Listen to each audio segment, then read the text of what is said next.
crime happened during the summer of 2021. A quiet night on the Dunedin Peninsula. 2 cars and a quad bike went on a killing spree.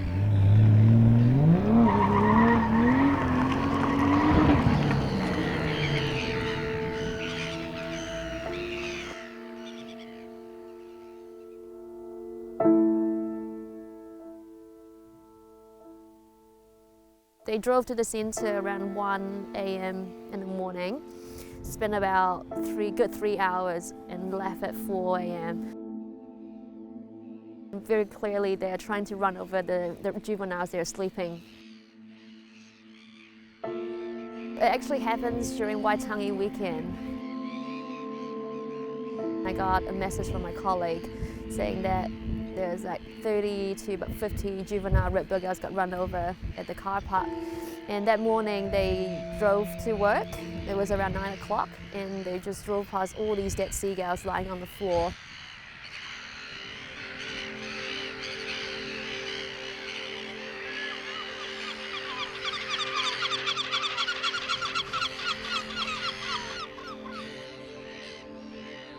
New Zealand is a special place for seabirds. Almost a quarter of the entire world's seabird population breeds here, more than anywhere else on Earth. The Otago Peninsula is home to many of these birds, including New Zealand's largest population of native red-billed gulls, who nest at Taiaroa Head every year. Despite the perception of these gulls being everywhere, they are actually a threatened species. Usually when we talk to the visitors introducing the red-billed gulls, they find it really difficult to believe that these seagulls are actually not doing that well. It's interesting when we go on the tour talking about albatross, seeing how the people react to albatross and red-billed gulls is really, really different. When I talk to international visitors here, when they think about seagulls, it's always, there's so many, they're so noisy, they shouldn't be here. And to be honest, when I first got here, I haven't got this really strong connection with the red-billed gulls. All the memories I have are them harassing me by the beach. But I care for this gull because I've been spending the past 4 years working here. I'm really privileged to be able to see the whole life cycle or behind the scene of these red-billed gulls.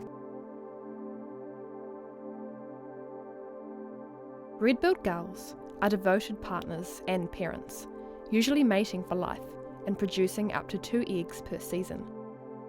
What I like the most about the gulls is seeing how the parents care for their young.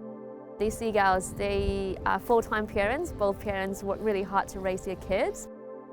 And seeing these gulls looking for food, coming back, take turns to look after their young, and they do this for a whole month, raising their 2 babies. It's really beautiful. Across New Zealand, the overall population of red-billed gulls is in decline. Climate change is putting a big pressure on the survival of the seagulls, mainly to do with the availability of food source in the ocean.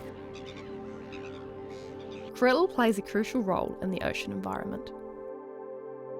These tiny crustaceans are an important food source for fish, marine mammals, and seabirds. But as the ocean warms, the krill is slowly disappearing. They do prefer colder water. Somehow colder water holds a lot more oxygen. If the ocean temperature warms up, in order for the krills to survive, they do swim deeper down the water column. But these red-billed gulls are basically surface feeders. They will find it quite difficult to be able to get their food. Usually if we have really hot summer, they're usually associated with quite a bad breeding year. Unfortunately, climate change isn't the only threat facing the gulls. It's very common that you will see seagulls or even albatross following the fishing boats. We've seen seagulls get entangled in fishing rods. And we've seen seagulls end up on the beach with an injured leg that's been wrapped around with fishing lines.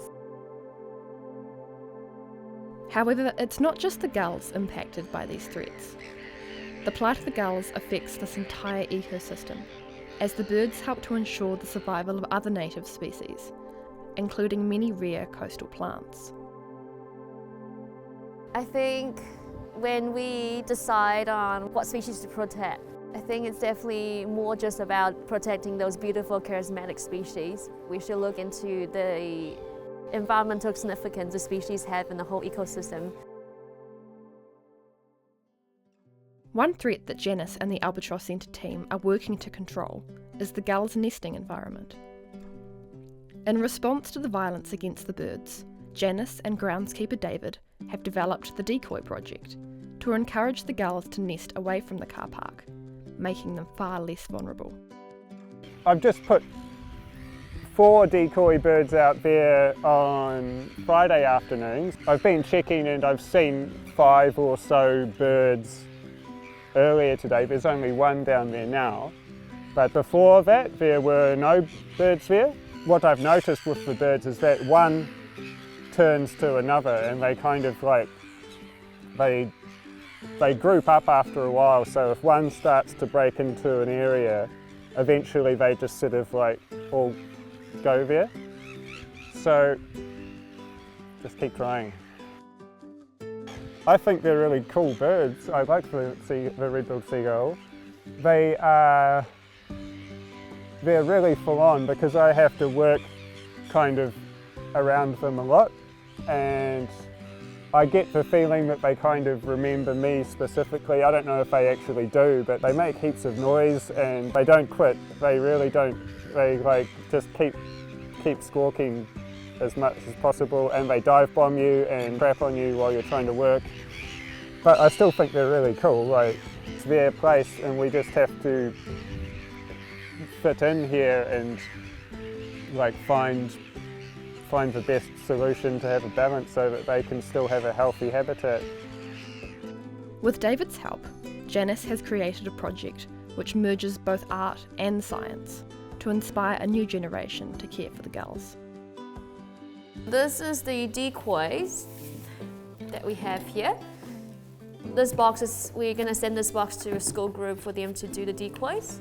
These are all the final products, and we basically want to get the children to paint the red-billed gulls and make it into something like this. Creativity and arts is a great way to get people to do something, especially younger kids. Everyone loves a bit of art and creativity in schools, in class, and they probably have not much of a knowledge about the red-billed gulls, but through making all these decoys, they will understand why we want to do decoys, because we want to attract the gulls to a certain area. I love drawing as my hobby, and I really like drawing pictures of animals since I was quite young, and I'm keeping a journal that sort of documents the wildlife that I encounter through working at the Albatross Centre. And I think I got quite a lot of inspiration from doing all these red-billed gull projects, and I started finding really, really cute. And I'm in quite a lucky place where there are so many red-billed gulls around here that I can take some inspirations from. Turning tragedy into opportunity, Janice is inspired to help change people's perspectives on why we should value and respect all our native species. When the incident happens back in February, I was really devastated, and I just couldn't believe that people will do such a terrible thing to a native species. I don't think anything can justify the actions, really. It definitely highlights we still have to learn how to be patient and have tolerance to live with other species. Sometimes we just forgot that we are not the only species on Earth, and I think it's a really good time for me to reflect on these issues once again.